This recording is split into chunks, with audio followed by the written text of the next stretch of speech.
दोस्तों quick study number 1 YouTube channel में आप सभी का स्वागत है। तो दोस्तों इस वीडियो के माध्यम से हम लोग देखने वाले हैं एनसीईआरटी सार संग्रह जो क्लास 6 से लेकर 12 तक है। सभी क्वेश्चन दोस्तों इसमें वन लाइनर है और विशेष आकर्षक इसमें यह है, इसमें अध्यायवार रिवीजन नोट्स दिया हुआ है।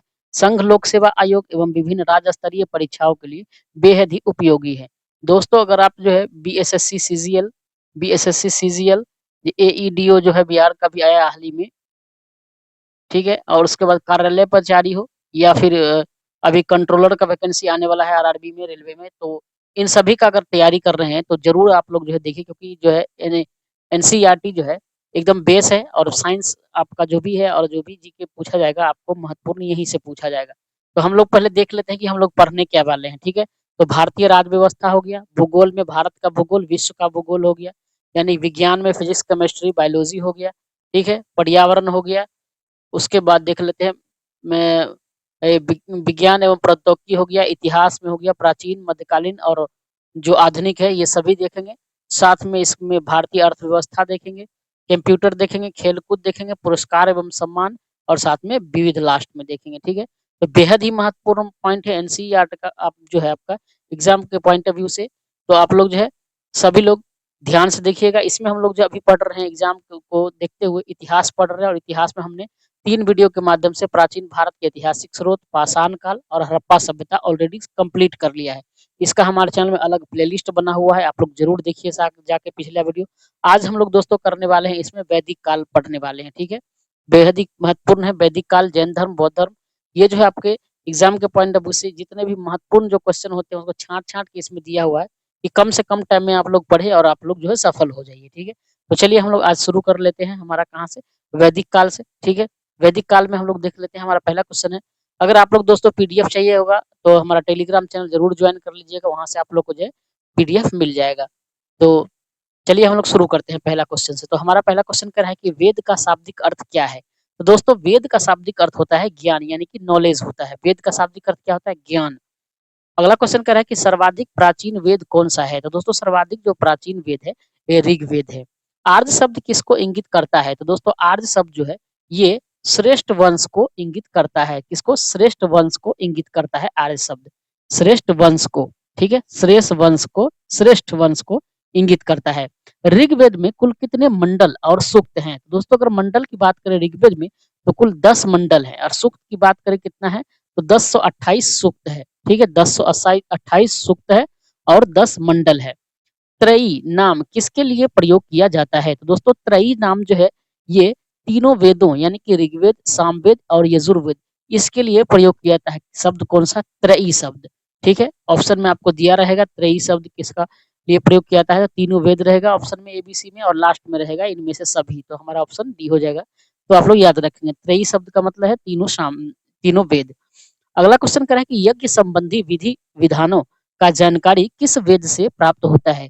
जो यज्ञ होता है, राजसूय यज्ञ हो गया, अश्वमेध यज्ञ हो गया, तो इस सब जो यज्ञ होता है उसके बारे में जानकारी कहाँ पर है कि उसको किस तरीके से करना है, तो ये जो है यजुर्वेद में है, इसका संपूर्ण जानकारी है।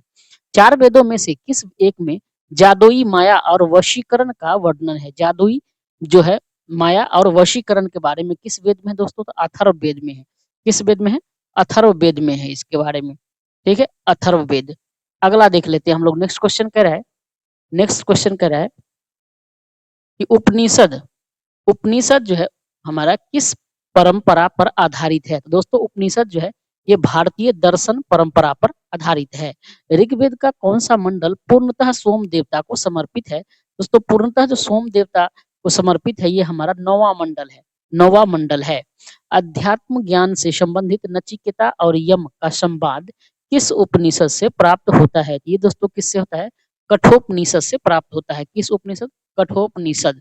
अगला है कह रहा है उपनिषद काल के राजा अश्वपति किस स्थान के शासक थे? ये दोस्तों जो है केकई के शासक थे। कहाँ के? केकई के शासक थे, केकई। अगला जो हमारा क्वेश्चन देख लेते हैं, कह रहा है कि मोक्ष प्राप्ति के साधन की चर्चा किस वैदिक साहित्य में की गई है? मोक्ष प्राप्ति के साधन क्या होगा? ये जो है उपनिषद में कही गई है। वैदिक नदी जिसको अस्किनी कहते हैं, इसकी पहचान किस नदी के रूप में की जाती है? तो अस्कनी का दोस्तों वर्तमान नाम जो है चिनाब है, प्राचीन नाम अस्कनी है और अभी जो है वर्तमान नाम क्या है, चिनाब है।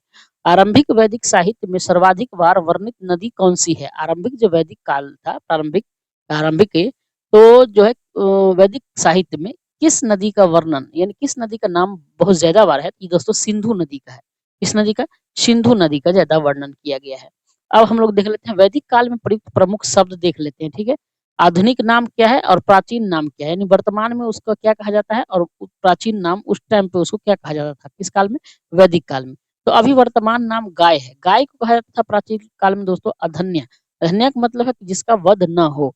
उसके बाद राजा, दूसरा में राजा, राजा को उस टाइम पे कहा जाता था प्राचीन काल वैदिक काल में गोपक कहा जाता था, गोपा। अतिथि को क्या कहा जाता था? गोहंता या गोहन कहा जाता था अतिथि को। धनी व्यक्ति को क्या कहा जाता है? गोमत कहा जाता था। धनी व्यक्ति जो है वर्तमान में हम लोग कहते हैं धनी व्यक्ति है, अमीर व्यक्ति है, अमीर आदमी है, तो उस टाइम पे गोमत कहा जाता था। युद्ध को क्या कहा जाता था? अभी हम लोग कहते हैं युद्ध और उस टाइम कहते हैं गविष्ट, गेशु या गम्य कहा जाता था। उस टाइम पे पुत्री को क्या कहा जाता था दोस्तों? तो पुत्री को वैदिक काल में जो है दुहिता कहा जाता था, दुहिता। अनाज को उस टाइम पे धान्य कहा जाता था और मरुस्थल को धन्य कहा जाता, धन्व। मरुस्थल क्या कहता था? धन्व। उपजाऊ भूमि को क्या कहा जाता था? उर्वरा। उपजाऊ भूमि को उस टाइम पे यानी वैदिक काल में उर्वरा कहा जाता था। पशु चारण भूमि योग्य जो भूमि होता था, पशु को चरने वाला जो भूमि होता था उसको खिल्य कहा जाता था वैदिक काल में। पशु चरने जो वाला जो भूमि होता था जिसको पड़ता खेत हम लोग कहते हैं, तो उसको उस टाइम पे खिल्य कहा जाता था। हल से बनी नालियां जो होता है, हल से बनी जो नालियां होता था उस टाइम पे उसको सीता कहा जाता था। क्या चीज? सीता।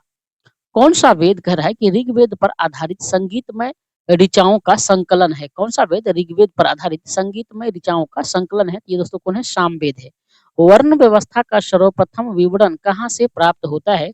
दोस्तों वर्ण व्यवस्था का जो विवरण सर्वप्रथम है ये ऋग्वेद के 10वें मंडल में प्राप्त हुआ है। पूर्व वैदिक जो राजा थे, पूर्व वैदिक काल में किन दो संस्थानों का राजा पर नियंत्रण होता था? सभा और समिति का। किन दो संस्थाओं का जो राजा पर नियंत्रण होता था, यानी राजा जो है उसी के विचार विमर्श के अनुसार काम करता था, तो सभा और एक समिति, इन दोनों का जो है राजा पर नियंत्रण होता था। वैदिक देवताओं का पुरोहित किसे माना जाता है? तो वैदिक जो देवता थे उनके पुरोहित कहा जाता था बृहस्पति को। ठीक है। ऋग्वैदिक काल में निष्क शब्द का प्रयोग एक आभूषण के लिए होता था। निष्क यानी ऋग्वैदिक काल में निष्क कहा जाता था किसको दोस्तों? आभूषण यानी जेवर जो हम लोग कहते हैं अभी, तो वही जेवर को उस टाइम के ऋग्वैदिक काल में निष्क कहा जाता था। किंतु परवर्ती काल में उसका प्रयोग किस वस्तु के लिए किया जाने लगा? तो सिक्का के लिए किया जाने लगा परवर्ती काल में। ठीक। अगला देखते हैं, पुरुष में प्रथा का उल्लेख किस ग्रंथ में मिलता है? पुरुष मेघ प्रथा का उल्लेख किस ग्रंथ में मिलता है? ये दोस्तों शतपथ ब्राह्मण में मिलता है। किसमें? शतपथ ब्राह्मण में मिलता है। अब जो दोस्तों ये पॉइंट है बेहद ही महत्वपूर्ण पॉइंट है, थोड़ा ध्यान से सुनिएगा। ठीक है। सबसे पहले देख लेते हैं वेद। वेद और उससे कौन सा ब्राह्मण संबंधित है वो देखेंगे। उसमें कितना सूक्त है उसको देखेंगे। उसका उपनिषद कौन कौन है वो देखेंगे। अरण्यक क्या है ये देखेंगे।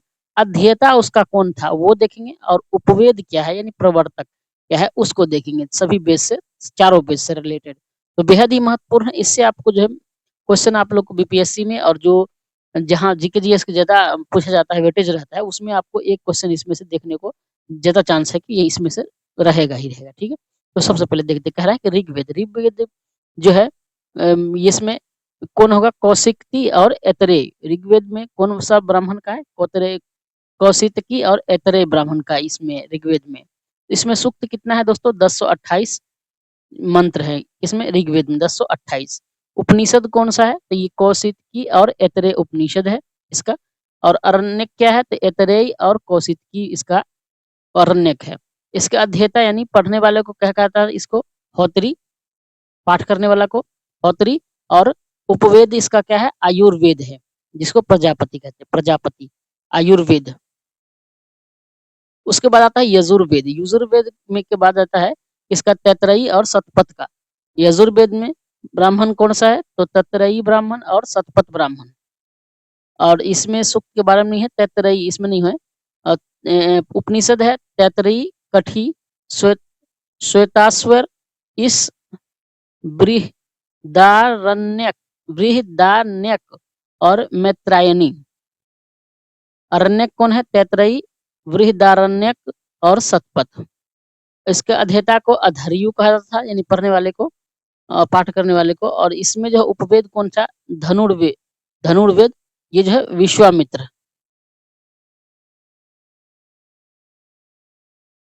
इसके प्रवर्तक कौन थे? विश्वामित्र थे।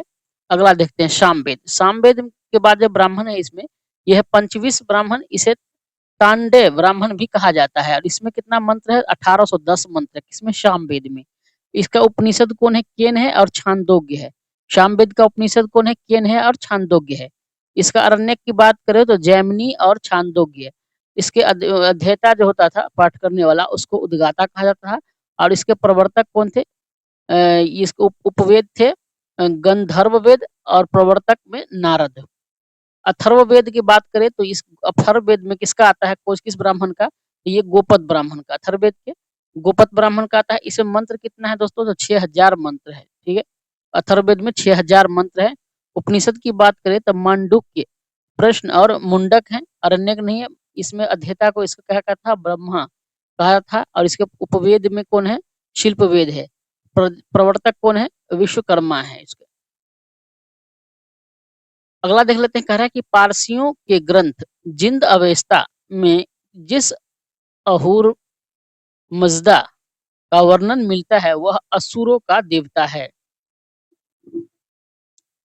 पारसियों का धर्म ग्रंथ है। क्या नाम है इसका? जिंदा अवेस्ता है। इसमें कह रहा है कि अहूर मजदा का वर्णन मिलता है। जिस अहूर मजदा का वर्णन किया गया है पारसी के जिंदा अवस्था में, वह कह रहा है एक असुर का देवता था। और किसका? असुरों का देवता था। अगला देख लेते हैं। अगला कह रहा है कि ईरान से भारत में आर्यों के आने की सूचना किस अभिलेख से प्राप्त होती है? ये दोस्तों बोगाज कोई अभिलेख से, बोगाज कोई अभिलेख से प्राप्त है, जिसे एशिया माइनर भी कहा जाता है। उत्तर वैदिक काल में किस ग्रंथ उत्तर वैदिक काल में किस क्षेत्र को आर्य संस्कृति की धुरी समझा जाता था? तो दोस्तों अंग और मगध को। उत्तर वैदिक काल में अंग और मगध को आर्य संस्कृति की धुरी कहता था। धुरी। अगला है गोत्र। गोत्र शब्द का प्रयोग सर्वप्रथम किस काल में हुआ था? तो दोस्तों गोत्र शब्द का जो है प्रयोग सर्वप्रथम ऋग्वेद काल में हुआ था। ऋग्वेद काल में हुआ था। ऋग्वेद संहिता में दूसरे से 7वें मंडल तक सर्वाधिक प्राचीन माने जाते हैं। इन्हें गोत्र मंडल के नाम से भी जाना जाता है। ऋग्वेद काल में जनता का विश्वास किसमें था? तो दोस्तों बलि एवं कर्मकांड में था। प्रसिद्ध दशराग युद्ध किस नदी के तट पर लड़ा गया था? तो ये दोस्तों परुष्णी या रावी नदी के तट पर लड़ा गया था। दशराग युद्ध का वर्णन ऋग्वेद के 7वें मंडल में मिलता है। आर्यों के जीविकोपार्जन का मुख्य स्रोत क्या था? तो आर्यों के बारे में जो कहा था कि जीवन पालन के लिए मुख्य स्रोत था पशुपालन एवं कृषि था। ऋग्वेद में उल्लेखित यव शब्द किस कृषि उत्पाद के लिए प्रयुक्त किया गया है? तो दोस्तों यव शब्द जो है, जो ऋग्वेद में, ये जौ के लिए कहा गया है। जौ। वैदिक युग में प्रचलित लोकप्रिय शासन प्रणाली का क्या नाम था? तो इसको दोस्तों वंशानुगत राजतंत्र प्रणाली कहा जाता है। आयुर्वेद अर्थात जीवन का विज्ञान का उल्लेख सर्वप्रथम किस वेद में मिलता है? तो अथर्ववेद में मिलता है। अथर्ववेद में सभा और समिति को प्रजापति की दो पुत्रियां कहा गया है। अथर्ववेद में सभा एवं समिति को प्रजापति की दो पुत्रियां कहा गया है। गायत्री मंत्र का उल्लेख किस ग्रंथ में मिलता है? तो दोस्तों ऋग्वेद के तीसरे मंडल में मिलता है। किसका? गायत्री मंत्र का। ऋग्वेद के तीसरे मंडल। ऋग्वेद में किसको युद्ध का देवता समझा जाता है? तो दोस्तों ऋग्वेद में इंद्र को जो है युद्ध का देवता कहा जाता है। पूर्व वैदिक आर्यों का सर्वाधिक लोकप्रिय देवता कौन था? तो पूर्व जो वैदिक आर्य थे उसके लिए सर्वाधिक लोकप्रिय देवता इंद्र थे। गायत्री मंत्र की रचना किसने की थी दोस्तों? ये किया था विश्वामित्र ने। श्रीमद् भागवत गीता मूल रूप से किस भाषा में लिखी गई थी? तो श्रीमद् भगवत गीता जो है दोस्तों ये संस्कृत भाषा में लिखी गई थी। सत्यमेव जयते शब्द किस ग्रंथ से लिया गया है? तो सत्यमेव जयते जो है ये मुंडकोपनिषद से लिया गया है। किससे? सत्यमेव जयते मुंडकोपनिषद से लिया गया है। अब हम लोग देख लेते हैं जो ऋग्वैदिक नदियां थी, प्राचीन नाम नदी का और वर्तमान में क्या नाम है, यानी आधुनिक नाम क्या है। तो सबसे पहले प्राचीन नाम है विस्तता। विस्तता का जो दोस्तों नदी है, विस्तता नदी, इसका अर्थ अभी वर्तमान में नाम क्या है? झेलम है। विपाशा का वर्तमान नाम क्या है दोस्तों? ब्यास है। दृशदती या दृशधती, इसको घग्घर कहता है या चौतांग नदी कहते हैं। क्रूब को क्या कहते हैं दोस्तों? वर्तमान में कुर्रम कहते हैं। कुबहा को क्या कहता है? काबुल कहता है। सदानीरा का वर्तमान नाम क्या है दोस्तों? गंडक नदी है। अस्किनी का वर्तमान नाम चिनाब नदी है। सतुदरी इसका अभी नाम जो है सतलज है। गोमल का वर्तमान नाम गोमती है। सिंधु सिंधु का वर्तमान नाम सिंध है। सरस्वती नदी है, इसका वर्तमान नाम घग्गर है। सोमा नदी का वर्तमान नाम सोहन है। और सुवास्तु का वर्तमान नाम स्वात है। कह रहा है कि ऋग्वेद की मूल लिपि क्या थी? दोस्तों ऋग्वेद की जो मूल लिपि है ये ब्राह्मणी लिपि है।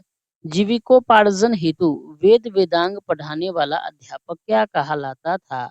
अपना जीवन को पालने के लिए यानी जीविकोपार्जन के लिए जो वेद वेदांग पढ़ाते थे उस अध्यापक को उपाध्याय कहा जाता था। उपाध्याय उपाध्याय राजा की उत्पत्ति का सिद्धांत किस ब्राह्मण ग्रंथ में मिलता है? तो इस ऐतरेय ब्राह्मण में मिलता है। राजा की उत्पत्ति का सिद्धांत जो है ये किस ब्राह्मण में मिलता है? ऐतरेय ब्राह्मण में मिलता है। शुल्ब सूत्र किस विषय से संबंधित पुस्तक है? तो ये तो ज्यामिति से संबंधित है। अस्तोमा सद्गम्य वाक्यांश कहाँ से लिया गया है? तो अब अस्तोमा सद्गम्य जो है वाक्य ये बृहदारण्यक उपनिषद से लिखा गया है। किससे लिया गया है? बृहदारण्यक उपनिषद से लिया गया है। क्या?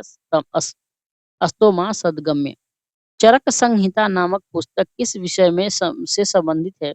तो चरक संहिता जो है पुस्तक ये दोस्तों चिकित्सा से संबंधित है। ज्ञा याज्ञवल्क्य गार्गी संहिता का उल्लेख कहाँ मिलता है? याज्ञवल्क्य गार्गी संहिता को लेकर दोस्तों ये बृहदारण्यक उपनिषद में मिलता है। वैदिक काल में लंबे समय तक अविवाहित रहने वाली कन्या को क्या कहा जाता था? तो वैदिक काल में जो है लंबे समय तक अविवाहित रहने वाली महिला को अमाजू कहा जाता था। क्या जी? अमाजू। वैदिक काल में द्विज श्रेणी में कौन-कौन शामिल थे? वैदिक काल में द्विज श्रेणी में कौन-कौन शामिल थे? तो कौन थे? तो ये ब्राह्मण थे, क्षत्रिय एवं वैश्य तीनों थे। वैदिक काल में द्विज श्रेणी में कौन-कौन शामिल थे? तो ब्राह्मण, क्षत्रिय और वैश्य जो है द्विज श्रेणी में थे। कह कि ऋग्वेद में सरस्वती नदी को सर्वाधिक पवित्र बताया गया है। किस वेद में सरस्वती नदी को सबसे पवित्र बताया गया है? तो ऋग्वेद में बताया गया है। और इसे इस नदी को सरस्वती नदी को और इसे नदीतमा व नदियों की माता की संज्ञा दी गई है। यानी सरस्वती नदी को नदीतमा व नदियों की माता कहा जाता है। तो दोस्तों आज के लिए इतना ही। नेक्स्ट जो हम लोग क्लास करेंगे उसमें जैन धर्म, बौद्ध धर्म के बारे में पढ़ेंगे। आप लोग को वीडियो कैसा लगा एक बार कमेंट करके बताइएगा। जो लोग को भी वीडियो लगे लाइक कर दीजिएगा। चैनल पर पहली बार आए हैं तो एक बार चैनल को सभी लोग सब्सक्राइब कर दीजिएगा। ठीक है? अपने दोस्तों में शेयर कर दीजिएगा क्योंकि आपका थोड़ा-सा मोटिवेशन हमें जो है और बेहतर मेहनत करके आप लोग के लिए बेहतर कंटेंट लाने का पूरा जो है करने के लिए पूरा मोटिवेट करता है। ठीक है? तो आप लोग जो है हमें ज़रूर थोड़ा-सा सपोर्ट करिए। काफ़ी मेहनत लगता है दोस्तों वीडियो बनाने में। ठीक है? पीडीएफ के लिए हमारा टेलीग्राम का लिंक है इस वीडियो के डिस्क्रिप्शन में जॉइन कर लीजिएगा। वहाँ पे करंट अफेयर बिहार का स्पेशल बिहार का करंट अफेयर, बिहार का जो जीके है वो और साथ में अब जो है प्रैक्टिस सेट भी बहुत जल्द शुरू होने वाला है बिहार एसएससी इंटर लेवल का स्तरीय। तो आप लोग जो है हमें सपोर्ट करिए, हमसे जुड़िए। धन्यवाद। आज के लिए इतना ही। जय हिंद।